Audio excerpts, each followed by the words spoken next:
ماہ رمضان رمضان آیا رمضان آیا رمضان آیا رمضان آیا رمضان آیا رمضان آیا رمضان آیا رمضان آیا. بسم اللہ الرحمن الرحیم ورفعنا لک ذکرک صدق اللہ العظیم. الصلاۃ والسلام علیک یا سیدی یا رسول اللہ وعلی آلک و اصحابک یا سیدی یا حبیب اللہ. دیکھنے اور سننے والے تمام کو السلام علیکم ورحمۃ اللہ وبرکاتہ. الحمدللہ سلطان اسٹوڈیو پروڈکشن کی طرف سے آپ سلطان ٹی وی آفیشیل پہ دیکھ رہے ہیں ماہ رمضان المبارک کی خصوصی نشریات نور ہے رمضان. اور یہ خوبصورت سفر ہمارا الحمدللہ یکم رمضان المبارک سے جاری و ساری ہے اور انشاءاللہ پورا رمضان جاری رہے گا. اس سفر میں الحمدللہ روزانہ ہمارے ساتھ مستند قرہ ثناخان مصطفیٰ اور عظیم علماء کرام جلوہ گر ہوتے ہیں جن سے ہم ماہ رمضان المبارک کے متعلق اور دور حاضرہ کے اندر جن مسائل کی کثرت کے ساتھ ہمیں ضرورت پڑتی ہے ان پر ہم علماء سے رہنمائی حاصل کرتے ہیں اور سوال کے انداز میں ہم علماء سے اس کا جواب لیتے ہیں اور آپ تک پہنچاتے ہیں. یقیناً آپ بھی اس پروگرام کو بڑی شدت سے جو ہے وہ اس پروگرام کے لیے انتظار کرتے ہیں وقت کا.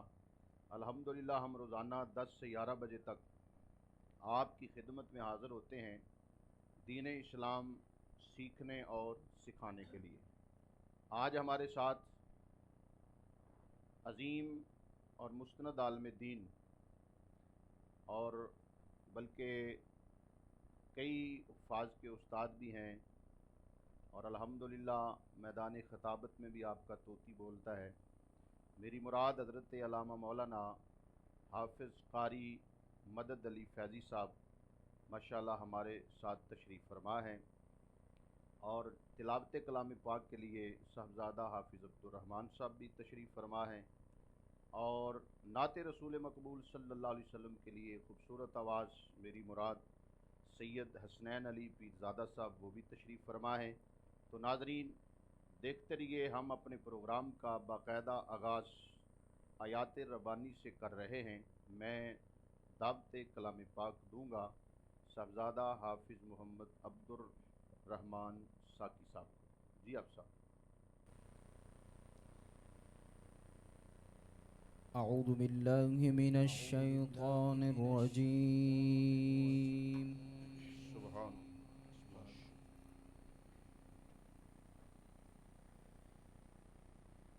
بسم اللہ الرحمن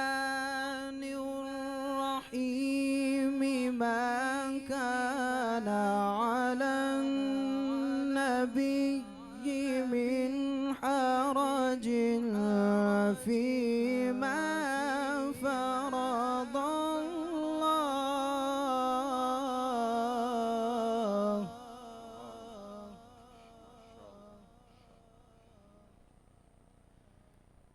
ما كان على النبي من حرج فيما فرض الله له.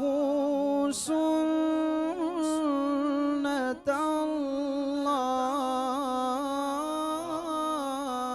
الله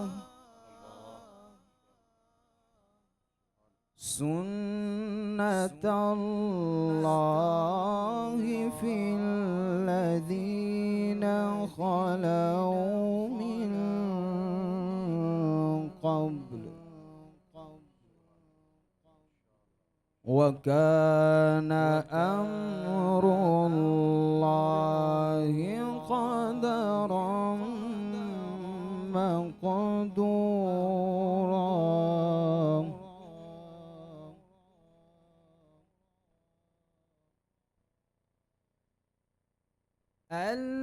الذين يبلغون رسالات الله ويخشونه ولا يخشون أحدا إلا الله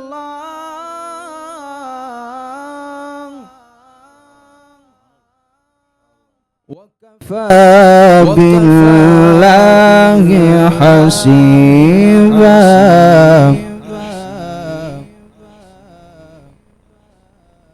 وكفى بالله حسيبا ما كان محمد أبا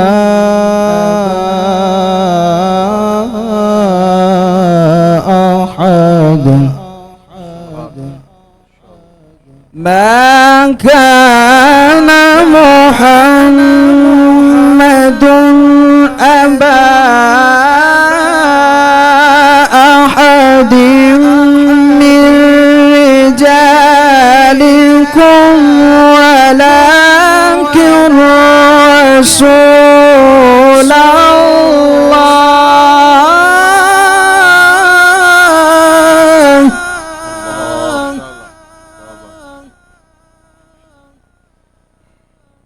ما كان محمد أبا أحد من رجالكم ولكن رسول الله وخاتم النبيين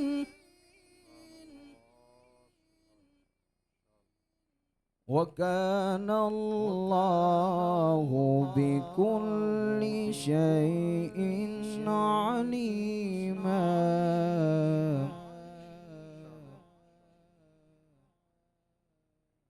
ما كان محمد أبا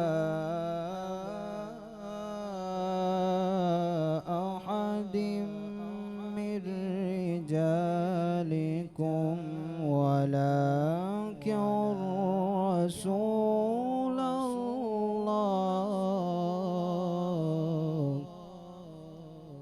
ولكن رسول الله وخاتم النبيين وكان الله بكل شيء عليما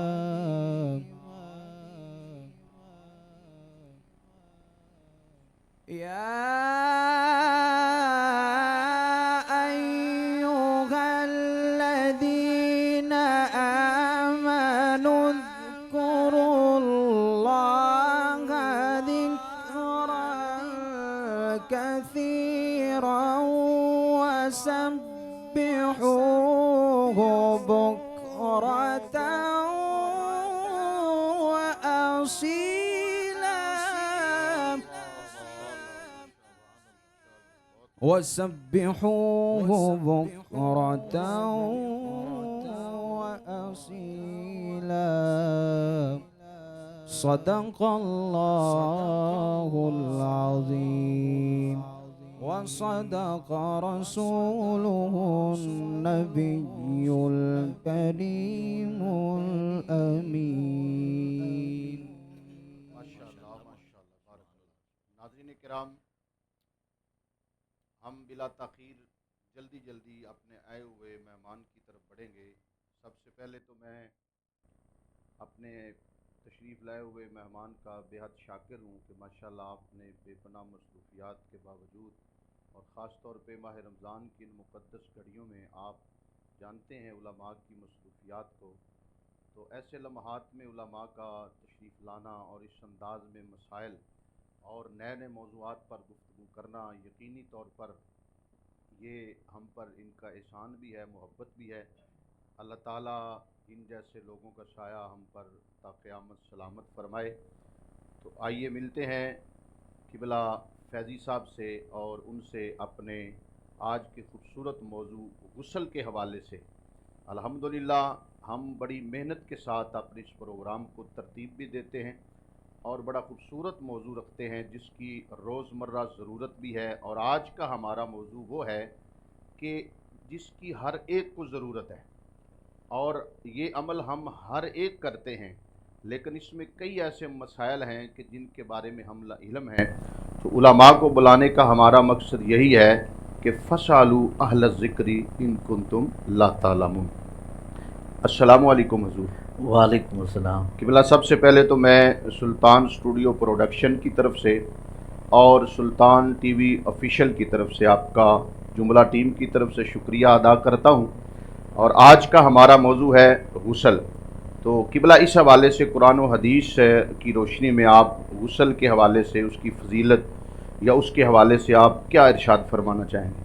جی بسم اللہ الرحمن الرحیم۔ میں بے حد مشکور ہوں ساقی صاحب آپ کا کہ آپ نے بارک اس سلطان چینل میں آپ نے بلایا ہے، آنے کا موقع دیا ہے۔ اللہ تعالیٰ آپ کو سلامت رکھے، آپ کی پوری ٹیم کو سلامت رکھے۔ تو غسل کے حوالے سے اللہ رب العزت نے سورہ مائدہ میں ماشاءاللہ ارشاد گرامی فرمایا کہ یا ایھا الذین آمنوا اذا قمتم الی الصلاۃ فاغسلوا وجوہکم وایدیکم، سبحان اللہ۔ کہ جب تم نماز کے لیے کھڑے ہو اور نماز کے لیے اپنے چہرے کو دھو لو، اپنے دونوں ہاتھوں کو کونیوں سمیت دھو لو، اور اپنے سر کا مسح کر لو، اور دونوں پاؤں ٹخنوں سمیت دھو لو۔ ماشاءاللہ۔ تو یہ غسل کے بارے میں اللہ رب العزت نے، اور وضو کے بارے میں اللہ رب العزت نے، طہارت کے بارے میں اللہ رب العزت نے سورہ مائدہ میں آیت نمبر تقریباً 6 ہے، اس میں اللہ تعالیٰ نے ارشاد گرامی فرمایا۔ جی ویسے جیسے نماز کے لیے، جنت کے لیے نماز جنت کی کنجی ہے، میرے مصطفیٰ نے فرمایا، جی جی بالکل بالکل، اور نماز کی کنجی وضو ہے۔ کیا بات، سبحان اللہ۔ اور وضو یہ طہارت اصغر ہے، یعنی چھوٹی طہارت ہے، اور طہارت اکبر غسل ہے۔ کیا بات، بہت اچھا بہت اچھا۔ تو امام الانبیاء حضرت محمد مصطفیٰ صلی اللہ علیہ وسلم حضرت انس رضی اللہ تعالیٰ عنہ اس حدیث کے راوی فرماتے ہیں کہ میں جب سرکار مدینہ میں تشریف لائے تو میری عمر 10 سال تھی، کیا بات، اور سرکار علیہ الصلوۃ والسلام کا ارشاد آپ فرماتے ہیں کہ میں نے وہ ارشاد آپ کا میرے ذہن میں نقش ہے۔ آپ فرماتے ہیں کہ سرکار علیہ الصلوۃ والسلام نے فرمایا کہ انس، جب تم جنبی ہو جاؤ تو غسل کرنے کے لیے غسل خانے میں جاؤ، نہانے کے لیے، غسل کرنے کے لیے، جنبی غسل، یہ غسل کرنے کے لیے، تو جب نہا کر باہر نکلو گے تو اللہ تعالیٰ تمہارے پچھلے سارے گناہ معاف فرما دے گا۔ اللہ اکبر، کیا بات، ماشاءاللہ، پچھلے سارے گناہ تمہارے معاف فرما دے گا۔ سبحان اور امام الانبیاء حضرت محمد مصطفیٰ صلی اللہ علیہ وسلم آپ کا ارشاد پاک ہے، متفق علیہ حدیث ہے، یعنی امام مسلم نے، امام بخاری نے اس کو نقل فرمایا۔ حضرت ابو ہریرہ رضی اللہ تعالیٰ عنہ اس حدیث کو نقل فرمانے والے ہیں، بیان فرمانے والے ہیں۔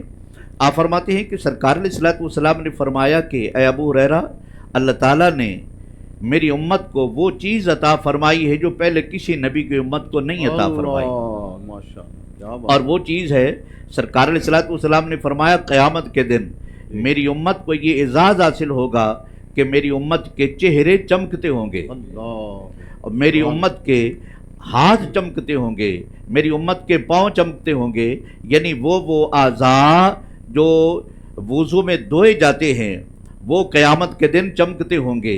اسی طرح ایک اور سوال میں جب سرکار علیہ الصلوۃ والسلام سے پوچھا گیا یا رسول اللہ قیامت کے دن حضرت آدم علیہ الصلوۃ والسلام سے لے کر عیسیٰ روح اللہ علیہ الصلوۃ والسلام تک آپ کی بھی ساری امت، سارے نبیوں کی امت، سارے نبی وہاں جمع ہوں گے، تو آپ اپنی امت کو کیسے پہچانیں گے؟ تو سرکار علیہ الصلوۃ والسلام نے فرمایا کہ اللہ تعالیٰ نے میری امت کو یہ اعزاز حاصل فرمایا ہے کہ وہ ان کے چہرے، ہاتھ، پاؤں چمکتے ہوں گے، تو میں اس نشانی سے اپنی امت کو پہچانتا ہوں گا۔ اچھا قبلہ فیضی صاحب، میں ماشاءاللہ آپ بڑی پیاری گفتگو فرما رہے ہیں، تو اس کا مطلب ہے کہ یہ وضو کے جو اعضاء جو دھوئے جاتے ہیں اگر یہ چمکتے ہیں تو غسل تو اس سے بھی زیادہ ہے ماشاءاللہ۔ صاف ظاہر ہے جی جی کہ وہ غسل جو ہے یہ طہارت اصغر ہے، چھوٹا ہے، جی چھوٹی اور غسل اس سے بڑا ہے، بڑا ہے، تو چھوٹی سے اتنے فضائل ملتے ہیں تو پھر اللہ، بڑے کے بہت فضائل ہوں گے۔ بہت اچھا، تو ایک اور حدیث میں اسی حوالے سے پیش کرنا چاہتا ہوں جی جی کہ سرکار علیہ الصلوۃ والسلام کی امت، ساری امتیں وہاں قیامت کے دن اکٹھی ہوں گی، تو حضرت آدم علیہ الصلوۃ والسلام، جی حضرت ابو ہریرہ فرماتے ہیں کہ ایک سرکار کے امتی کو ان کے عمل تولے جا رہے ہونے اور نیکیاں کم ہوں گی جی اور برائیاں زیادہ ہوگی، اللہ، تو اللہ تعالیٰ فیصلہ فرما دے گا کہ اس کو پکڑو اور جہنم میں لے جاؤ۔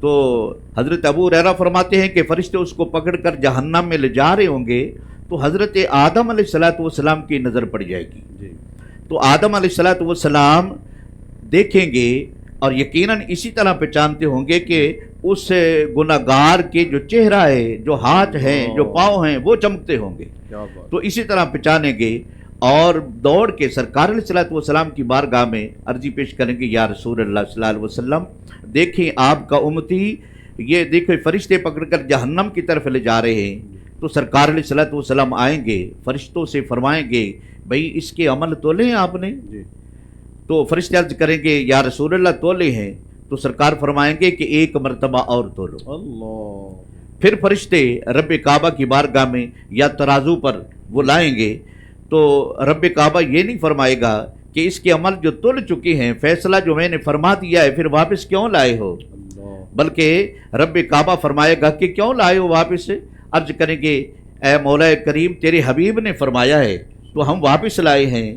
تو امام الانبیاء حضرت محمد مصطفیٰ صلی اللہ علیہ وسلم فرماتے ہیں کہ اس کے عمل دوبارہ تولے جائیں، تو رب کعبہ یہ نہیں فرمائے گا کہ اس کے عمل تو پہلے تول چکے ہیں، فیصلہ ہو چکا ہے، بلکہ رب کعبہ فرمائے گا اگر میرا حبیب کہتا ہے تو دوبارہ تول لو، اللہ، میرا حبیب کہتا ہے عظمت مصطفیٰ، اللہ اکبر دوبارہ تول لو، جب دوبارہ تولے جائیں گے عمل تو وہی ہے جی جی جو پہلے تلے تھے، برائیاں زیادہ، نیکیاں کم، لیکن جب دوبارہ تو لے جائیں گے رب کعبہ فرمائے گا اے فرشتوں برائیوں کا پلڑا ہلکا کر دو، نیکیوں کا پلڑا بھاری کر دو، اس لیے کہ میرا محبوب پاس کھڑا ہے۔ تو اس حدیث کے حوالے سے بھی یہی پتہ چلتا ہے کہ قیامت کے دن میرے محبوب کی امت اگرچہ گناہگار ہوگی کچھ نہ کچھ لوگ، لیکن رب کعبہ ان کے چہرے بھی چمکاتا ہوگا، ان کے ہاتھ بھی، ان کے پاؤں بھی، اسی طرح وہ سرکار کی امت پہچانی جائے گی۔ اچھا قبلہ ماشاءاللہ دل تو چاہتا ہے کہ آپ سے سنتے رہیں، ہم چپ ہی رہیں، لیکن کیونکہ ہم نے آپ سے اور بہت کچھ پوچھنا ہے، جی جی تو ہمارے ناظرین بیٹھے ہوئے ہیں یہی ماشاءاللہ محبت اور امید لے کر کہ اس پروگرام کے توسل سے زیادہ چیزیں سیکھی جائیں۔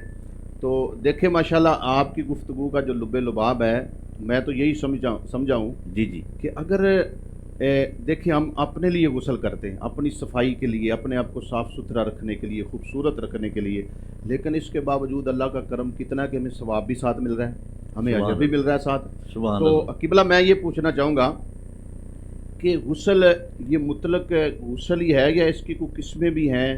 کوئی اس کی آگے مثال کے طور پہ جیسے کوئی اقسام ہوتی ہیں، جیسے وضو کی ہیں، جی جی جی اس طرح اس حوالے سے اگر کوئی ہے تو آپ ذرا اس کی بھی وضاحت فرما دیں۔ جی جی علماء کرام فرماتے ہیں کہ غسل کی 4 قسمیں ہیں۔ اچھا، 4 قسمیں ہیں۔ غسل فرض بھی ہے، صحیح، غسل واجب بھی ہے، صحیح ہے، غسل سنت بھی ہے، صحیح، غسل مستحب بھی ہے، سبحان اللہ، اور علماء کرام نے ایک 5ویں قسم بھی لکھی ہے، مباح بھی اس کو لکھا ہے، اللہ، جائز، جائز کیا بات، مباح بھی لکھا ہے۔ صحیح، اور غسل فرض جو ہے وہ جب بندہ جنبی ہو جاتا ہے جی۔ ازواجی تعلق قائم کر لیتا ہے جی جی تو پھر اس پر نہانا فرض ہو جاتا ہے. صحیح. اور دوسرا فرض جو ہے غسل فرض انقطاع حیض، صحیح. یعنی جب بیوی کو وہ چھٹیوں کے دن آتے ہیں، جی جی. میں احتیاط سے بات کر رہا جی ہوں، جی جی. وہ چھٹیوں کے دن آتے ہیں، ہر مہینے میں آتے ہیں ان کی چھٹیوں کے دن، تو وہ نہ چھٹیوں میں قرآن پڑھ سکتی ہے، نہ نماز پڑھ سکتی ہے، نہ مسجد میں جا سکتی ہے. صحیح. تو وہ اس حیض سے جب وہ فارغ ہوتی ہے، چھٹیوں سے فارغ ہوتی ہے، تو پھر اس پر وہ نہانا فرض ہوتا ہے، غسل مطلب ضروری ہو جاتا ہے. ضروری ہو جاتا صحیح ہے. ہے. اچھا. اسی طرح جی. نفاس، یہ بھی بچے کی ولادت کے بعد ایک خون آتا ہے، تو وہ اس سے جب بیوی فارغ ہوتی ہے تو پھر بھی اس پر نہانا فرض ہو جاتا ہے. اور جو غسل واجب ہے اس کی علماء کرام نے دو قسمیں بیان فرمائی ہیں کہ جب بندہ مر جاتا ہے جی. تو مرنے کے بعد زندوں پر اس مردے کا نہانا یہ واجب ہے، اللہ. یہ نہانا واجب ہے. نمبر دو کہ جب جسم پر کوئی نجاست لگ جائے، ایسی نجاست جو ظاہر نظر نہ آتی ہو، جیسے بچے کا پیشاب ہے یا جی جی. اس طرح کی نجاست لگ جائے، جسم پہ نظر نہیں آ رہی، کپڑے پہ نظر نہیں آ رہی، تو پھر اس بندے کا غسل کرنا واجب ہے. صحیح. اس ناپاکی کو دور کرنے کے لیے غسل کرنا واجب ہے. صحیح. اور اسی طرح علماء کرام فرماتے ہیں کہ غسل جب سنت ہے جی. اس کی علماء کرام نے قسمیں بیان فرمائی ہے. آپ فرماتے ہیں کہ جمعے کی نماز کے لیے غسل کرنا یہ مصطفیٰ کی سنت پاک ہے، اللہ اکبر. سبحان اللہ. اور عید الفطر کی نماز کے لیے جی. غسل کرنا یہ بھی سنت پاک ہے. یہ غسل بھی سنت ہے. اگر آپ اجازت دیں تو میں اور بھی تھوڑی سی جی. عید کے حوالے سے عرض کر دیتا ہوں. عید الفطر آ بھی رہی ہے، لوگ سن بھی رہے ہیں. اللہ تعالیٰ ان کو بھی سرکار کے اس فیضان سے حصہ عطا فرمائے گا، ثواب عطا فرمائے گا. آمین. وہ عید الفطر کے دن سرکار علیہ الصلوۃ والسلام نے فرمایا کہ غسل کرنا بھی سنت ہے، صحیح. اور پاک اور صاف کپڑے پہننا بھی سنت ہے، صحیح. خوشبو لگانا بھی سنت ہے، اللہ. اور کوئی میٹھی چیز کھا کر مسجد میں یا عیدگاہ میں جانا یہ بھی سنت ہے. ماشاء اللہ. اور جاتے وقت آہستہ آہستہ راستے میں تکبیریں پڑھتے جانا یہ بھی سنت ہے. سبحان اللہ. اور عید پڑھ کر ایک دوسرے کو، یاروں دوستوں کو، بیلیوں کو، سجنوں کو گلے ملنا اور مصافحہ کرنا یہ بھی سرکار کی سنت پاک ہے. اور واپسی پر راستہ تبدیل کرنا یہ بھی سنت سبحان پاک ہے. اسی طرح عید الاضحیٰ ہے، اس کے لیے غسل کرنا بھی سنت ہے، لیکن اس سے تھوڑا سے اسے مختلف ہے. جی جی. اگر آپ اجازت دیں تو میں وہ بھی عرض کر دیتا ہوں. سرکار علیہ الصلوۃ والسلام نے فرمایا کہ عید الاضحیٰ کے لیے یہ غسل کرنا سنت، جی. اور خوشبو لگانا، صاف کپڑے پہننا یہ بھی سنت ہے. لیکن کوئی چیز عید الاضحیٰ کے دن نہ کھانا صحیح. یہ سنت ہے. بعض لوگوں کو مغالطہ ہوتا ہے کہ وہ کہتے ہیں کہ ہم نے عید قربانی کے لیے روزہ رکھا ہے. اتنا چھوٹا روزہ تو ہوتا نہیں ہے. تو یہ سرکار کی سنت ضرور ہے صحیح. کہ کوئی چیز نہ کھانا، عید پڑھ کر قربانی کر کے قربانی کے گوشت سے کھانا تناول فرمانا یہ سرکار کی سنت پاک ہے. اسی طرح اللہ تعالیٰ آپ کو بھی، ہمیں بھی، تمام دیکھنے والوں کو بھی اللہ رب العزت مرادیں پوری فرمائے. اگر خانہ کعبہ بندہ جائے تو خانہ کعبے کے طواف کے لیے یا عمرے کے لیے احرام جب باندھا جاتا ہے تو اس کے لیے غسل کرنا سنت ہے. وہ احرام غسل کے لیے ہو، اپنا احرام عمرے کے لیے ہو جی جی. یا حج کے لیے ہو، یہ بھی سنت پاک ہے. اور نمبر 4 امام الانبیاء حضرت محمد مصطفیٰ صلی اللہ علیہ وسلم کی اس فرمان کو آگے جاری کرتے ہوئے علماء کرام فرماتے ہیں کہ جو اپنا غسل کرنا مستحب ہے، اس میں جیسے لیلۃ القدر کی رات آ رہی ہے، شب برات کی رات آ رہی ہے، اس میں غسل کرنا یہ مستحب ہے. اور مباح جو ہے اس کے لیے علماء کرام فرماتے ہیں جیسے گرمی کو دور کرنے کے لیے، ٹھنڈک حاصل کرنے کے لیے غسل کرنا یہ مباح ہے. اچھا حضور، یہ تو ماشاءاللہ بڑی خوبصورتی سے آپ نے، بڑی وضاحت سے ماشاءاللہ، اور ہم نے جو پوچھا اس سے کئی گنا زیادہ ماشاءاللہ آپ نے بتا دیا ہے. اللہ تعالیٰ آپ کو برکتیں عطا فرمائے، عزتیں عطا فرمائے. حضور میں یہ پوچھنا چاہوں گا کہ جو غسل ہے، جس طرح کے وضو کے فرائض ہیں، اسی طرح کوئی غسل کے بھی فرائض ہیں، اور اگر ہیں تو ان کی ذرا تعداد بھی ہمارے ناظرین کو بتا دیں. غسل تو سارے کرتے ہیں لیکن اس حوالے سے غسل کے فرائض کتنے ہیں بہت کم لوگ جانتے ہیں. جی جی اور پھر اس طرح وہ کون کون سے ہیں یہ بھی بہت کم لوگ جانتے ہیں. تو اس بارے بھی ذرا ارشاد فرمائیے گا. جی علماء کرام فرماتے ہیں، بلکہ سرکار علیہ الصلوۃ والسلام حدیث سے ثابت ہے. جی حضرت عائشہ صدیقہ رضی اللہ تعالیٰ عنہ، دیگر ازواج مطہرات سے یہ حدیث سے ثابت ہے کہ سرکار علیہ الصلوۃ والسلام، علماء کرام نے جو تعداد بتائی ہے غسل کے فرض کی، تو علماء کرام فرماتے ہیں کہ غسل کے فرض 3 ہیں. جی سب سے پہلے کولی کرنا، جی نمبر 2 ناک میں پانی ڈالنا، نمبر 3 سارے جسم پر اللہ پانی بہانا. یہ 3 فرض ہے. صحیح ہے. اچھا حضور، یہ میں پوچھنا چاہوں گا کہ یہ جو غسل کے فرائض ہیں جو آپ نے 3 بتائے ہیں، تو یہ فرائض کا کیا مطلب ہے؟ یعنی کہ فرض چیز جو ہے اس کا کیا مطلب، یعنی ہمارے ناظرین کو یہ بھی بتا دیں ذرا کہ فرض کی مطلب کہ وہ کیا ہوتا ہے، اس کا مطلب کیا ہے؟ جو اللہ تعالیٰ اپنے حبیب کے ذریعے محبوب کی امت کو بتا دیتا ہے، جس کا ذکر قرآن میں آ جاتا ہے نص قطعی میں، تو اس کو فرض کہتے ہیں. سبحان اللہ. مطلب دوسرے لفظوں میں آپ یہ کہنا چاہتے ہیں کہ اگر اس کو پورا نہیں کیا جائے گا تو غسل نہیں ہوگا. اللہ اکبر کبیرہ. انشاءاللہ مفتی صاحب قبلہ، ہم آپ سے مزید معلومات لیں گے، مزید انشاءاللہ تعالی استفادہ حاصل کریں گے. تو اس وقت ہمارے ساتھ انتہائی خوبصورت آواز کے مالک اللہ نے ان کو یہ ایک صفت عطا فرمائی ہے. سید حسنین علی پیرزادہ صاحب ہمارے ساتھ تشریف فرما ہیں. تو میں پیرزادہ صاحب سے گزارش کروں گا کہ حضرت آپ مجھے آج ہمیں آپ کلام اعلیٰ حضرت سنائیں. تو سبحان اللہ. اللہ اکبر، اللہ اکبر. جی بسم اللہ. صلی اللہ علیہ یا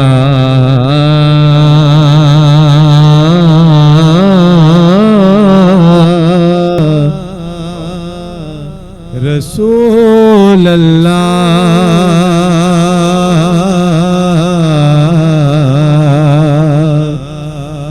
وسلم علیکہ یا حبیب اللہ. سب سے اولا ہو ہمارا نبی، سب سے اولا ہو ہمارا نبی، سب سے بالا ہو اعلیٰ ہمارا نبی. سب سے اولا ہو اعلیٰ ہمارا نبی، سب سے اولا ہو اعلیٰ ہمارا نبی، سب سے بالا ہو اعلیٰ ہمارا نبی، سب سے بالا ہو اعلیٰ ہمارا نبی، سب سے بالا ہو اعلیٰ ہمارا نبی. بجھ گئی جس کے آگے سبھی مشعلیں، بجھ گئی جس کے آگے سبھی مشعلیں، بجھ گئی جس کے آگے سبھی مشعلیں، شمع وہ لے کے آیا ہمارا نبی، شمع وہ لے کے آیا ہمارا نبی. حلق سے اولیاء سے رسول، حلق سے اولیاء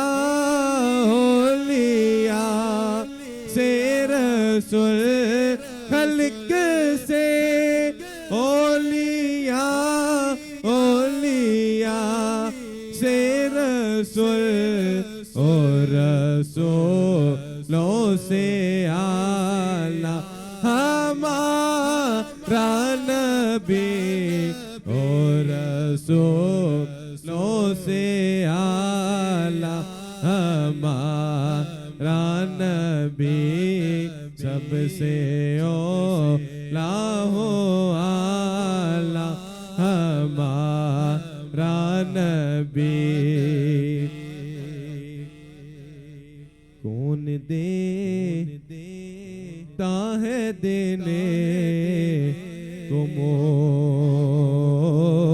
چاہیے کون دیتا ہے دینے تم چاہیے کون دیتا ہے دینے تم چاہیے دینے والا ہے سچا ہمارا نبی دینے والا ہے سچا ہمارا نبی دینے والا ہے سچا ہمارا نبی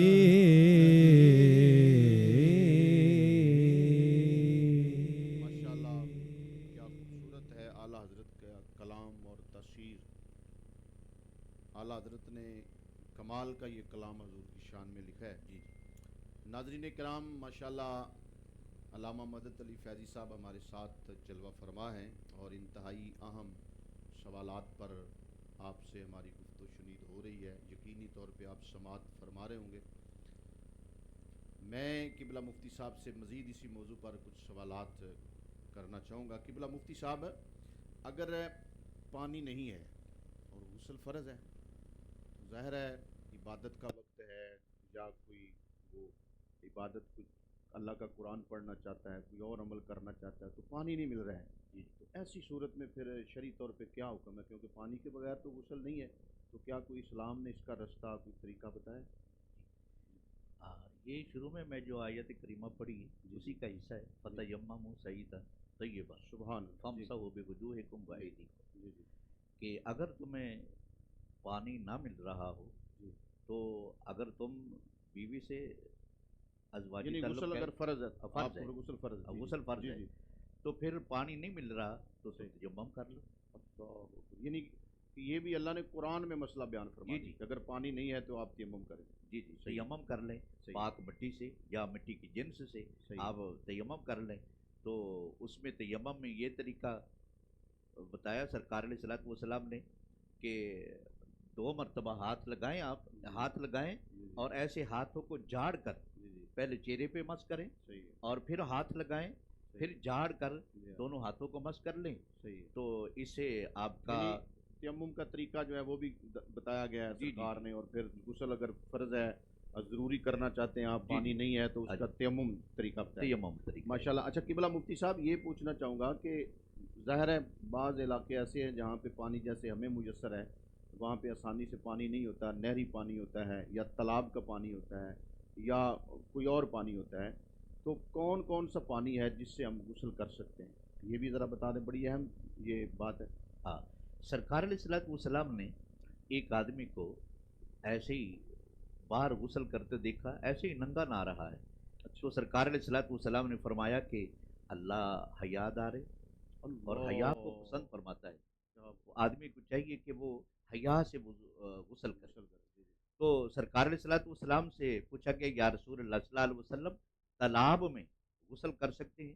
سرکار علیہ الصلوۃ والسلام نے فرمایا جو کھڑا ہوتا ہے پانی جو کھڑا ہوتا ہے اس سے بہتر ہے کہ اس سے پانی علیحدہ کر کے کسی چیز میں لے کر آپ غسل کریں اور جو چلتا پانی ہے اس میں آپ غسل کر سکتے ہیں. صحیح ماشاءاللہ. یعنی کہ یہ بھی دین نے ہمارے لیے آسانی رہنمائی اگر کہیں پہ پانی اس طرح کا میسر نہیں ہے جیسے کہ ہم بور وغیرہ کرتے ہیں یا اس انداز میں صاف ستھرا جو ہے وہ پانی ہوتا ہے تو اس کا بھی دین نے ماشاءاللہ ہمیں ایک رستہ ایک طریقہ کار جو ہے وہ بتایا ہے اچھا حضور یہ بتائیے کہ جیسے وضو کی دعائیں ہیں یا دیگر ہم اچھے کام کرتے ہیں ان کی دعائیں، تو غسل کی بھی کوئی دعا ہے؟ جی جی، غسل کی دعا بھی ہے کہ اللہم انی اسالک الجنت جی واعوذ بک، جی کہ یہ غسل کی دعا ہے. جیسے ماشاء غسل اللہ، خانے میں جاتے ہیں تو ہم دعا پڑھتے ہیں، صحیح اس کے ہے. لیے بھی یہ دعا ہے. حضور ماشاء اللہ یہ بڑی خوبصورت بات آپ نے کی ہے. اس کے ساتھ میں یہ بالکل اسی کے ساتھ سوال ہے کہ جو دعا ہے وہ غسل خانے کے اندر مانگیں گے یا باہر، اس کا طریقہ کر کے ہے؟ ہاں، بہت اچھا آپ نے سوال کیا ہے، سننے والوں کے لیے بہت قابل جی توجہ جی سوال ہے جی. کہ یہ جتنی بھی دعائیں ہیں یا یہ سب غسل خانے سے باہر ہی اب کریں گے. اللہ. غسل خانے میں جانے کے لیے چاہے طہارت کے لیے جائیں، نہانے کے لیے جائیں، جیسے جائیں، جی جی تو سرکار علیہ الصلوۃ والسلام کی سنت پاک ہے کہ پہلے بایاں پاؤں جی جی اندر رکھیں، صحیح ہے. بسم اللہ غسل خانے سے باہر ہی پڑیں، جی جی اور پھر بایاں پاؤں رکھیں، اندر چلے جائیں، اندر جا کے غسل کریں. غسل کرنے کے بعد جب نکلیں تو پہلے دایاں پاؤں اندر رکھیں. یہ مسجد کا الٹ ہے. صحیح ہے. مسجد میں جب داخل ہوتے ہیں تو آپ پہلے دایاں پاؤں رکھتے ہیں، سیدھا. اور جب نکلتے ہیں تو پھر بایاں پاؤں رکھتے ہیں. صحیح ہے. تو غسل خانے میں اس کا الٹ ہے. بس حضور دیکھیں یہ کتنی اہم چیزیں ہیں، جی اور میں سوچ رہا ہوں آپ کی باتیں، سوالوں کے جواب سن کر کے اتنے اہم مسائل ہیں، اور ہم یہ تو نہیں کہتے کہ لوگوں کو پتہ نہیں ہے، پتہ ہوگا لیکن عمل نہیں ہے. ہم دیکھیں غسل کرتے ہیں، اکثر لوگ ہر روز کرتے ہیں، ڈیوٹی پہ جاتے ہیں، کام پہ جاتے ہیں، آتے کرتے ہیں، جاتے جی کرتے جی ہیں، لیکن بالکل. اگر جیسے آپ بتا رہے ہیں سنت کے مطابق کیا جائے، دعا مانگی جائے، اس انداز سے کیا جائے، تو اس میں تو سبحان اللہ ثواب ہی ثواب ہے، ڈھیروں نے کیے. جی حضور اس کے ساتھ میں یہ بھی پوچھنا چاہوں گا کہ آپ نے جیسے کہ غسل کے فرائض جو 3 بتائے ہیں، کہ ایک ان میں سے یہ ہے کہ پورے جسم پر پانی بہانا ہے. تو اگر جسم پر کہیں کچھ زخم ہے، پٹی وغیرہ کی ہوئی ہے، تو ڈاکٹر نے منع کیا ہے کہ پانی نہیں لگانا ہے، اور غسل فرض ہے، اور وہ فرض بھی پورا کرنا ہے، تو اب اس کے لیے کچھ شریعت نے آسانی فرمائی ہے یا کہ وہ زخم کے اوپر پانی بہانا ہی ضروری ہے؟ ہاں بالکل. یہ اسلام بڑا آسان ہے، جی بالکل. اور شریعت میرے مصطفیٰ کی بڑی آسان ہے. الحمدللہ. اگر وہ زخم پر پٹی لگی ہوئی ہے جی جی تو وہ جتنا ممکن ہو سکتا ہے جی تو وہ کر لے. اگر وہ زخم پر پانی نہیں پہنچانا چاہتا، پاؤں پہ زخم ہے، تو اس کے بغیر وہ غسل نہیں ہو سکتا، تو اس کو کسی شاپر وغیرہ سے یا صحیح اس کو صحیح طرح اس کو ڈھانپ لے کے پانی نہ پہنچے وہاں. اگر صحیح پانی پہنچنے کا نقصان ہے صحیح ہے. تو نہ پہنچائے پانی، صحیح. تو غسل کرنے کے بعد اس شاپر کو اتار کر صحیح. وہاں ہاتھ گیلا کر کے وہ صحیح. اس پر مسح کر لے. مسح کر لیں، یعنی غسل. مسح جو ہے نا وہ اسلام نے بتایا کہ جی جی. مسح کر سکتے ہیں. مسح ماشاء کر اللہ یہ بڑی خوبصورتی ہے ہمارے دین اسلام کی. جی دیکھیں اسلام نے ہمیں بڑی سہولیات دی ہیں، لیکن اس کے باوجود بھی ہم سستی کا اگر اظہار کریں تو یہ پھر ہماری بد نصیبی ہے، یا سستی کہہ سکتے ہیں آپ. حضور یہ بھی بتائیں، اکثر یہ ہمارے ساتھ معاملہ پیش آتا ہے کہ ہم جب غسل کرتے ہیں، گھر بناتے ہیں، اس میں غسل خانہ بناتے ہیں، تو اس میں جو وہ پانی پھینکنے والا جو آلہ ہم لگاتے ہیں، تو وہ اس انداز میں لگانا چاہیے کہ کھڑے ہوتے وقت انسان کا چہرہ کس طرف ہو، اس کا کوئی خیال رکھنا چاہیے، یا کہ جیسے مرضی کھڑے ہو کے آپ غسل کر سکتے ہیں، جدھر مرضی منہ کر کے غسل کر سکتے ہیں؟ ہاں، ادب کا طریقہ تو یہی ہے کہ جیسے سرکار علیہ الصلوۃ والسلام سے پوچھا گیا کہ جب ہم جنگل جھاڑے کے لیے جاتے ہیں جی جی تو وہاں نہ قبلہ کی طرف منہ کرنا چاہیے، نہ قبلہ کی طرف پیٹ کرنی چاہیے. ماشاء اللہ. اور ہمیں چاہیے بھی جی، جب ہم اپنا گھر تعمیر کرتے ہیں، غسل خانہ بناتے ہیں، وہ واش روم بناتے ہیں، جی جی. اس کا رخ بھی ایسا ہی ہونا چاہیے کہ نہ ہمارا منہ قبلہ کی طرف ہو، صحیح. نہ ہی ہماری پیٹھ قبلہ کی طرف ہو. صحیح ہے. تو اسی لحاظ سے ادب کرتے ہوئے جب آپ غسل کرنا چاہتے ہیں تو آپ یہی کوشش کریں کہ قبلہ کی طرف منہ نہ ہو. صحیح. جی ناظرین دیکھیں کتنے اہم سوالات ہیں اور کتنے اس کے اہم جوابات ہیں، اور یہ آپ یقین کریں کہ الحمدللہ یہ ہم بڑی محنت کے ساتھ جو ہے وہ سوالات بھی تیار کرتے ہیں، اور قبلہ مفتی صاحب علماء کرام بھی جب تشریف لاتے ہیں تو یقینی طور پر یہ ان کی علمی وسعت ہے، اللہ کی عطا ہے کہ یہ ہمیں ان مسائل سے آگاہ کرتے ہیں. ہم دیکھو گھر بناتے ہیں، کتنا خرچہ کرتے ہیں اور اس کی تعمیری معاملات میں کتنی توجہ دیتے ہیں، لیکن وہاں پر ہمیں یہ بھی تھوڑی سی توجہ دینی چاہیے کہ ہمارا جو غسل خانہ ہے اس میں اس انداز میں اس کو بنایا جائے، واش روم ہے اس کو اس انداز میں بنایا جائے کہ واش روم کرتے ہوئے، غسل کرتے ہوئے کہیں ہم اللہ اور اللہ کے رسول کے بے ادب اور نافرمان تو نہیں ٹھہر رہے. اچھا قبلہ مفتی صاحب یہ بتائیے گا کہ غسل جو ہے یہ بیٹھ کر کرنا چاہیے یا کھڑے ہو کر کرنا چاہیے؟ ہاں جی، بہت اچھا صاحب سوال جی آپ نے سکسیس فرمایا، جی سننے والوں کے لیے بہت فائدہ مند ہے. جی جی تو اس میں ادب تو یہی ہے جی کہ بیٹھ کر غسل کرنا چاہیے، صحیح اور سرکار علیہ الصلوۃ والسلام سے ثابت بھی یہی ہے. جی اور سرکار کے ازواج مطہرات فرماتی یہی ہیں کہ سرکار بیٹھ کر اپنا غسل فرماتے ہیں. صحیح اگر کھڑا ہو کے بھی غسل کر لے اس جی میں کوئی گناہ نہیں ہے. صحیح. ہاں اچھا حضور یہ پوچھنا چاہوں گا کہ اگر غسل فرض ہے، جیسے ابھی ماہ رمضان گزر رہا ہے ماشاءاللہ، یا رمضان سے ہٹ کر بھی اگر نماز کا وقت ہے اور غسل فرض ہو گیا بندے پر، انسانی تقاضا ہے، بشری تقاضے ہیں، ایسا ہو جاتا ہے انسان کے ساتھ سوئے ہوئے یا ویسے کوئی معاملات ہو جاتے ہیں تو غسل فرض ہو جاتا ہے انسان کے اوپر، تو اس میں تخیر کی کوئی اجازت ہے شرعی طور پہ کہ بندہ صبح غسل فرض ہوتا ہے ظہر تک وہ بغیر غسل کے رہ سکتا ہے یا شام تک، کہ اس میں کوئی اسلام کی طرف سے حکم ہے؟ جی بالکل، آپ کا بہت اچھا سوال ہے علامہ صاحب. امام الانبیاء حضرت محمد مصطفیٰ صلی اللہ علیہ وسلم آپ کا صلی اللہ ارشاد علیہ پاک ہے وسلم. جی کہ جس گھر میں جی تصویر ہو، تو تصویر سے مراد وہ پوجا والی تصویر جی ہی جی میں تو سمجھتا ہوں، بتوں کی جو ہوتی ہے. جی جی. جی جی اور جس گھر میں کتا ہو، جی فالتو کتا جس جی کو جی کہتے ہیں، رکھوالی والے کتے کی جی سرکار نے اجازت فرمائی ہے، جی جی لیکن فالتو کتا ہو، اور جس گھر میں جنبی آدمی رہتا ہو یعنی جس پر غسل فرض ہے. غسل فرض ہے. تو تو میرے مصطفیٰ نے فرمایا کہ اس گھر میں رحمت کا فرشتہ نہیں آتا. اللہ اکبر. تو اس حدیث کے حوالے سے تو جتنا جلدی ہو سکے یہ حضور میں معذرت کے ساتھ اس کو دوبارہ تاکہ ہمارے ناظرین اس کو سنیں، ایک تصویر بت کی ہو، انسان کی ہو، اور دوسرا یہ ذرا اس کو دوبارہ سنا دیں تاکہ ہمارے ناظرین، کیونکہ اکثر گھروں میں یہ چیزیں پائی جاتی ہیں. سرکار علیہ الصلوۃ والسلام کا فرمان عالی شان ہے کہ جس گھر میں تصویر لٹکی ہو، صحیح. جس گھر میں فالتو کتا ہو شوق سے جو رکھتے جی ہیں، جی جی اور جس گھر میں جنبی آدمی رہتا ہو صحیح یعنی ہے. جس پر غسل فرض ہے، جی وہ زیادہ دیر، جس طرح وہ ہمیشہ تو نہیں رہتا، جی جی تو زیادہ دیر ہی ہم سمجھ سکتے ہیں. صحیح. تو سرکار علیہ الصلوۃ والسلام نے فرمایا کہ اس گھر میں رحمت کے فرشتے نہیں آتے. اللہ تعالیٰ ہمیں عمل کی توفیق دے. عمل کی توفیق یہ اور بڑی عطا اہم فرمائے. چیزیں ہیں اور ان جی. کا بڑا تعلق ہے ہماری زندگی کے ساتھ، ہماری خوشیوں کے ساتھ، اور ہمارے کاروبار اور معاملات کے ساتھ. قبلہ مفتی صاحب باتیں تو ماشاءاللہ ساری اہم ہیں، اور جی پھر بالکل. جس انداز میں آپ جواب ارشاد فرما رہے ہیں اس میں اور زیادہ اہمیت جو ہے وہ واضح ہو رہی ہے. میں یہ اکثر ہمارے جو ہیں وہ لوگ جب غسل کرتے ہیں تو بالکل برہنہ ہو کر کرتے ہیں، یعنی لباس وغیرہ اتار دیتے ہیں. اس حوالے سے کچھ شرعی طور پہ حکم ہے کہ چیز ہے بندہ غسل تو اکیلا ہی کرتا ہے، لیکن کیا برہنہ ہو کر بالکل غسل کرنا یہ ٹھیک ہے، یا اس کے علاوہ کوئی اور یعنی کہ اپنے آپ کو شرمگاہ کو ڈھانپ کر غسل کرنا چاہیے؟ اس حوالے سے آپ کیا فرمانا چاہیں گے؟ علامہ صاحب آپ نے بہت اچھا سوال کیا، سننے والے کے لیے بہت فائدہ مند ہے. سرکار علیہ الصلوۃ والسلام کا طریقہ کار اور علماء کرام جو فرماتے ہیں، غسل تو کپڑے اتار کر ہی کیا جاتا ہے. جی جی اور جیسے آج کل غسل خانے بنے ہوتے ہیں، جی جی اس میں کپڑے اتار کر ہی غسل ہوتا ہے، جی جی تو اس میں کوئی حرج نہیں. صحیح ہے. ہاں. تو اگر جیسے باہر گاؤں میں یا نلکے وغیرہ لگے ہیں جی جی یا باہر پردے کا انتظام نہیں ہے، صحیح تو وہاں تو صاف ظاہر ہے کپڑا باندھ کر ہی غسل کریں.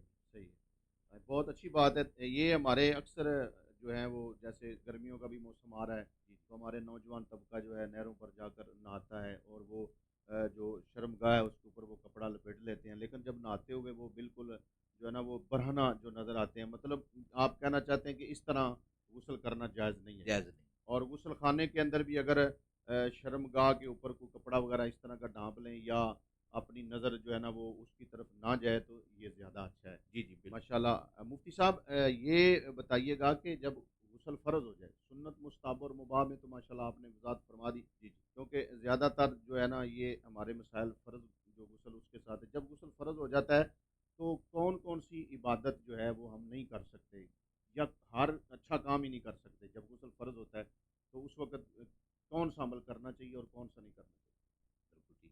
جی آپ نے سے بہت اچھا سوال کیا. جب غسل فرض ہو جاتا ہے، قرآن ہم نہیں پڑھ سکتے، نماز نہیں پڑھ سکتے، صحیح ہے. مسجد میں نہیں جا سکتے، تو یہ بندے پر بھی غسل فرض ہوتا ہے. جی اور اگر حیض والی عورت ہے اس پر بھی غسل فرض ہوتا ہے، تو حیض والی عورت نہ نماز پڑھ سکتی ہے، نہ قرآن کو ہاتھ لگا سکتی ہے، نہ قرآن پڑھ سکتی ہے، نہ مسجد میں جا سکتی ہے، لیکن وہ ذکر اذکار کی اس کو اجازت علماء کرام نے فرمائی ہے کہ ذکر اذکار کر سکتی ہے۔ اسی طرح حضرت عائشہ صدیقہ رضی اللہ تعالیٰ عنہ کی حدیث میرے ایک ذہن میں آ رہی ہے کہ سرکار علیہ الصلوۃ والسلام ماہ رمضان میں اعتکاف پر بیٹھے ہیں اور سرکار علیہ الصلوۃ والسلام نے کوئی کپڑا مانگا حضرت عائشہ صدیقہ رضی اللہ تعالیٰ عنہا سے، تو سرکار علیہ الصلوۃ والسلام کی بارگاہ میں عرض کی، یا رسول اللہ میں تو حیض سے ہوں، فرمایا تمہارے ہاتھوں میں حیض تو نہیں ہے تو کپڑے میں کپڑا ڈال دو۔ حضرت عائشہ فرماتی ہیں کہ میں سرکار علیہ الصلوۃ والسلام کی حیض کی حالت میں سرکار کی کنگھی بھی کر دیا کرتی تھی۔ تو بندہ قرآن نہیں پڑھ سکتا، مسجد میں نماز نہیں پڑھ سکتا، قرآن کو ہاتھ نہیں لگا سکتا، تو ویسے اگر کوئی ذکر اذکار کرنا چاہے تو کر سکتا ہے۔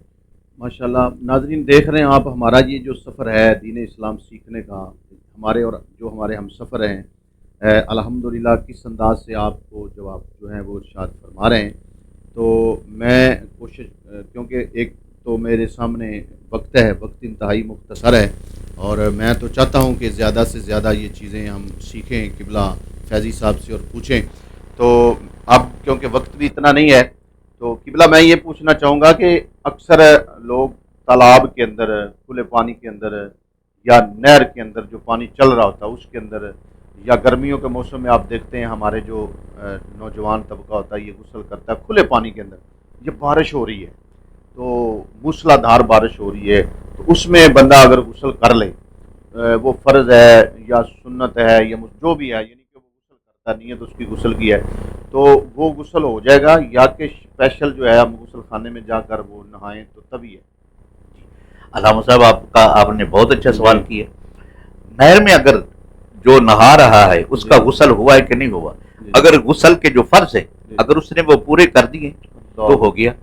اسی طرح اگر بارش میں، بارش موسلادھار زور سے بارش برس رہی، اگر اس میں بھی وہ اس پر نہانا فرض ہے تو وہ غسل کے جو فرض ہیں اگر وہ پورے کر لیتا ہے، پانی کو ایسا اکٹھا کر کے جمع کر کے کر لیتا ہے، پوری کر لیتا ہے، نجاست دور کر دیتا ہے، تو اس کا بھی غسل ہو جاتا ہے۔ اگر وہ غسل کے فرض ادا نہیں کرتا تو نہ تالاب میں غسل ہوتا ہے، نہ نہر میں ہوتا ہے، نہ بارش میں ہوتا ہے۔ صحیح ہے۔ تو جی ناظرین دیکھیں آپ، اکثر ہمارے غسل خانوں میں وہ بڑے سے سنک، اس کو پتہ نہیں کیا کہتے ہیں، وہ لگے ہوتے ہیں، لوگ اس میں پانی بھر کے اس میں بھی نہا لیتے ہیں۔ تو یہ بڑی اہم چیزیں ہیں، ہم مسلمان ہیں، کلمہ گو ہیں، حضور کی امت ہیں، تو ہمیں ان چیزوں کا علم ہونا چاہیے کہ ہم صبح غسل کر لیں، اور ہمارا غسل جیسے قبلہ فیضی صاحب فرما رہے تھے کہ فرائض جو ہیں وہ پورے کرنا انتہائی ضروری ہے۔ اگر آپ کے جسم کا ایک بال بھی سوکھا رہ جاتا ہے تو آپ کا غسل، بے شک آپ جتنا مرضی صابن استعمال کریں، آپ شیمپو استعمال کریں، کوئی اور جناب والا چیز ہے غسل کے اندر آپ وہ صفائی کے لیے استعمال کرتے، جتنا مرضی کریں، لیکن اگر فرض رہ گیا تو آپ کا غسل جو ہے وہ نہیں ہوگا، اور آپ ناپاک کے ناپاک ہیں۔ قرآن پاک کو بھی آپ نہیں چھو سکتے، نماز نہیں پڑھ سکتے، عبادت نہیں کر سکتے، طواف کعبہ آپ نہیں کر سکتے، اعلیٰ حاضل کیا۔ اچھا قبلہ مفتی صاحب، میں یہ بھی آپ سے گزارش کرنا چاہوں گا کہ اکثر ہم غسل خانے میں پانی کا ایک برتن جس کو ٹب کہتے ہیں وہ رکھ لیتے ہیں، اور ناپاکی کی حالت میں ہم اسی کے اندر سے پانی اپنے اوپر ڈالتے رہتے ہیں اور غسل کر لیتے ہیں، تو اس میں بھی کوئی ہمیں کسی چیز کا خیال کرنا چاہیے، یا کوئی حرج نہیں ہے کہ پانی ڈالتے جائیں اور غسل کریں، اور ٹب کے اندر بھی پانی گرتا رہے اور اپنے اوپر بھی ڈالتے ہیں؟ نہیں، اس میں احتیاط تو ضروری ہے کہ مستعمل پانی پھر اپنے اوپر ڈالتے رہیں، تو یہ تو مستعمل پانی تو نہیں ڈالنا چاہیے، احتیاط ضروری ہے۔ اگر شاور لگا ہے اس میں نہا رہے ہیں، اگر ٹب بھرا اسے احتیاط سے بیٹھ کر نہا رہے ہیں کہ آپ کا مستعمل پانی اس ٹب میں نہیں جا رہا، صحیح ہے، تو پھر تو ٹھیک ہے، غسل ٹھیک۔ مطلب اگر غسل فرض ہے اور وہ پانی آپ کے جسم سے مس ہو کر وہ ٹب میں چلا جاتا ہے تو وہ مستعمل، یعنی وہ آپ کے غسل کے قابل نہیں رہے گا۔ ماشاءاللہ قبلہ مفتی صاحب، اللہ تعالیٰ آپ کے علم و عمل میں اضافہ فرمائے، آپ نے ہماری بڑی رہنمائی فرمائی، اور الحمدللہ ہماری اسی طرح کوشش ہوتی ہے، ہمارے جو سلطان ٹی وی آفیشیل کے جو ہماری ٹیم ہے ان کی یہی کوشش ہوتی ہے تل مکان کے ہم زیادہ سے زیادہ جو ہے یہ ساری چیزیں جو ہیں وہ ناظرین تک پہنچائیں۔ ماہ رمضان المبارک ہے، برکتیں حاصل کریں، رحمتیں حاصل کریں۔ تو ناظرین کرام، ماشاءاللہ ہمارے ساتھ پیرزادہ صاحب تشریف فرمایا، انہوں نے پہلے بھی خوبصورت کلام اعلیٰ حضرت پڑھا ہے، تو میں چاہوں گا کہ اب اختتام کے مراحل ہیں، تو ایک یا دو شعر اور ہمیں کلام اعلیٰ حضرت سے کچھ سنائیں تاکہ ہم، تو آپ ماشاءاللہ اگر وہ بھی ہمارے بزرگ ہیں سلطان بہو رحمۃ اللہ تعالی، جی بسم اللہ ان کا سنا دیں، لیکن ان کا پھر ایک ہی دو کے برابر ہے، سبحان اللہ، بسم اللہ جی۔ دل دریا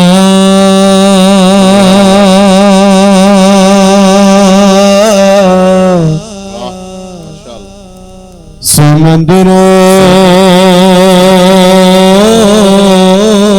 ڈوبے کون دلا دیا جانے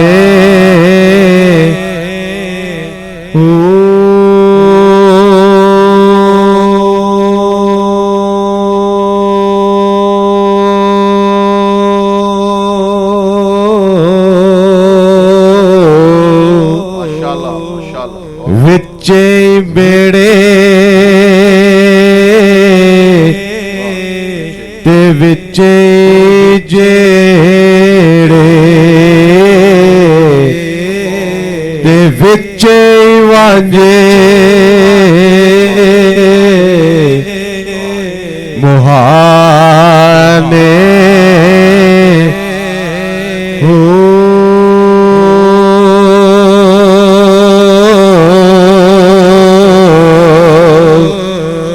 مرشد داد دار ہے با او مرشد داد دار ہے با او تے مینوں لکھ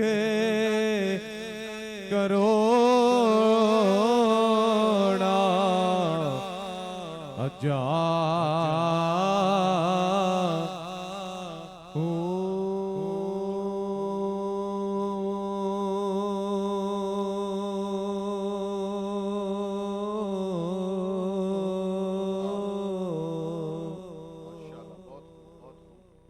بزرگوں کے کلام کی حضور اپنی تصویر ہے اور اپنا ہی اثر ہے، اپنی خوبصورتی ہے، تو قرآن و حدیث کی ترجمانی کی ہے ان لوگوں نے۔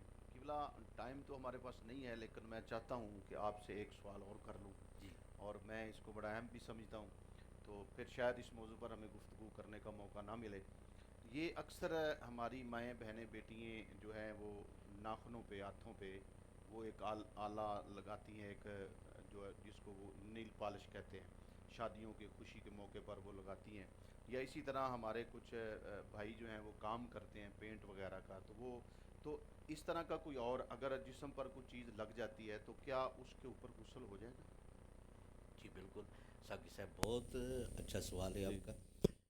نیل پالش اگر لگ جائے یا اس کی جگہ آٹا وغیرہ وہ لگ جائے، یا جیسے آپ فرما رہے ہیں کہ جو لوگ رنگ وغیرہ کرتے ہیں ان کا وہ رنگ ناخنوں پہ لگ جائے، اگر رنگ کی اتنی طے ہے کہ پانی نیچے نہیں جا سکتا، آٹے کی اتنی طے ہے کہ پانی نیچے نہیں جا سکتا، جسم پر مطلب پانی نہیں پہنچ سکتا، اسی طرح نیل پالش کی طے ہے کہ وہ نہیں جا سکتا، تو سرکار علیہ الصلوۃ والسلام کے فرمان کے مطابق اس کا غسل جو فرض ہے وہ ادا نہیں ہوتا، غسل اس کا نہیں ہوتا۔ اللہ اکبر۔ جی ناظرین، دیکھا آپ نے کتنی اہم بات ہے اور اس میں ہم کتنا غفلت کا شکار ہیں، تو اللہ تعالیٰ ہمیں یہ دین اسلام کی جو ہماری نظروں میں چھوٹی چھوٹی چیزیں اللہ تعالیٰ ہمیں یاد رکھنے کی توفیق عطا فرمائے۔ میں جاتے جاتے سلطان ٹی وی آفیشیل کی طرف سے تمام جو انتظامیہ ہے اس کی طرف سے قبلہ آپ کا بھی شکر گزار ہوں، پیرزادہ صاحب آپ کا بھی، حفص صاحب آپ کا بھی، اللہ تعالیٰ آپ کو سلامت رکھے۔ جس خوبصورتی سے آپ سب نے حاضری پیش فرمائی، آپ دعا فرمائیں ہمارے ان ساتھیوں کے لیے، اللہ تعالیٰ ان کو کامیابی عطا فرمائے۔ تو ناظرین کرام، کل تک کے لیے اجازت چاہتے ہیں، کل انشاءاللہ دوبارہ اسی وقت پہ ہماری اور آپ کی ملاقات ہوگی ایک نئے موضوع کے ساتھ اور ایک نئے عالم دین کے ساتھ۔ اب میں ملتمس ہوں اپنے تشریف لائے ہوئے مہمان سے، حضرت علامہ مولانا قاری مدد علی فیضی صاحب سے، کہ آپ دعا فرمائیں۔ بسم اللہ الرحمن الرحیم، اللہم صلی علی سیدنا و مولانا محمد وعلی آل سیدنا و مولانا محمد وبارک وسلم علیہ۔ ربنا آتنا فی الدنیا حسنۃ وفی الآخرۃ حسنۃ وقنا عذاب النار۔ یا رب العالمین، اے پروردگار، اے پالنہار، اے معبود حقیقی، مسجود حقیقی، یا ذل جلال والاکرام، یہ علامہ صاحب نے، علامہ ساقی صاحب نے جتنی کاوش کی ہے، ان کے صاحبزادگان نے جتنی کاوش کی ہے، سلطان ٹی وی نے جتنی کاوش کی ہے، مولا کریم اس پیاری گھڑیاں رمضان کی گھڑیوں میں مولا کریم ان کی کاوشوں کو قبول و مقبول فرما۔ یا رب العالمین، اپنی حبیب کا صدقہ کر کے سب کے علم میں، عمر میں، رزق میں، جان میں، مال میں، کاروبار میں، اولاد میں برکت عطا فرما۔ یا رب العالمین، اس سلطان ٹی وی کو دن دگنی رات چگنی ترقی عطا فرما۔ بیماروں کے لیے مولا کریم بیماروں کو شفائے کاملہ عاجلہ عطا فرما۔ جو پریشان حال ہیں ان کی پریشانیاں دور فرما۔ سب کے کاروبار میں، مال و جان میں، علم و عمل میں، رزق میں، عمر میں، گھر میں برکت عطا فرما۔ بے چینوں کو چین، بے قراروں کو قرار، دکھیوں کو سکھ عطا فرما۔ سب کی نیک تمنائیں، نیک آرزوئیں، نیک خواہشات کو پورا فرما۔ نافرمانوں کو فرما برداری کی توفیق عطا فرما۔ بے نمازیوں کو نماز کی توفیق عطا فرما۔ جو جمعہ نہیں پڑھتے انہیں جمعہ پڑھنے کی توفیق عطا فرما۔ جو روزہ نہیں رکھتے انہیں روزہ رکھنے کی توفیق عطا فرما۔ جو قرآن نہیں سنتے انہیں قرآن سننے کی توفیق و رفیق عطا فرما۔ مولا کریم سب کو ایک اور نیک بنا۔ وصلی اللہ تعالی علی خیر خلقہ محمد و آلہ و اصحابہ اجمعین۔